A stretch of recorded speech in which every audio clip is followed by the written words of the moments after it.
अस्सलाम वालेकुम। सीखो सब कुछ में खुश आमदीद। दोस्तों, आज हम quickly change case of text का यूज करना सीखेंगे माइक्रोसॉफ्ट वर्ड में कि हम जो चेंज केस होता है उसको हम क्विकली किस तरीके से कर सकते हैं। आइए देखते हैं। इस वक्त आपके पास एक पैराग्राफ है जिसमें मैं ये अगर सिलेक्ट कर लेता हूं इस पैराग्राफ को, जिसमें कैपिटल वर्ड भी है और स्मॉल वर्ड भी है। अगर आपको तब ये पूरा पैराग्राफ कैपिटल में करना है तो आप इसके लिए शिफ्ट F3 प्रेस करेंगे। जैसे ही शिफ्ट F3 प्रेस करेंगे तमाम जो वर्ड है वो कैपिटल हो गए। दोबारा मैं अगर प्रेस करता हूं शिफ्ट F3 तो तमाम वर्ड स्मॉल में आ जाएंगे। ये पहला जो था वो अपर केस था, सेकंड ऑप्शन जो है वो लोअर केस है, थर्ड ऑप्शन अगर मैं शिफ्ट F3 प्रेस करता हूं तो ये प्रॉपर हो गया।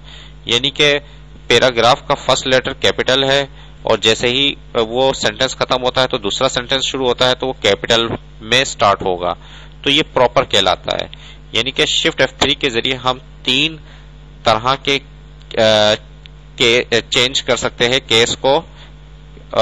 वो एक फर्स्ट जो है वो है अपर, सेकंड लोअर और थर्ड प्रॉपर। आइए देखते हैं इसको हम अगर शॉर्टकट की ना यूज करें तो इसको कैसे यूज किया जा सकता है। इसके लिए आप जब रिबिन पर आएंगे तो यहाँ आपके पास ये ऑप्शन नजर आ रहा है होम पर, जो कि चेंज केस का ऑप्शन है। आइए इसको देखकर सेंटेंस केस करेंगे तो सेंटेंस केस हो जाएगा क्योंकि ये ऑलरेडी था। लोअर किया तो लोअर हो गए, इसी तरीके से मैंने अपर केस किया तो अपर हो गया तमाम वर्ड। और अगर मैं कैपिटलाइज ईच वर्ड करूंगा तो हर वर्ड जो है वो जब शुरू होता है तो कैपिटल होगा, बाकी स्मॉल हो गए। तो ईच वर्ड क्या हो गया, कैपिटल हो गया। इसी तरीके ईच वर्ड का फर्स्ट लेटर जो है वो कैपिटल हो गया। इसी तरीके से अगर हम यहां जो है सेंटेंस केस करेंगे तो फर्स्ट जो भी सेंटेंस होगा उसका फर्स्ट लेटर कैपिटल होगा। देखिए चेंज केस कितना जबरदस्त ऑप्शन है। आप कितनी जल्दी से इसको अपने टेक्स्ट को चेंज कर सकते हैं।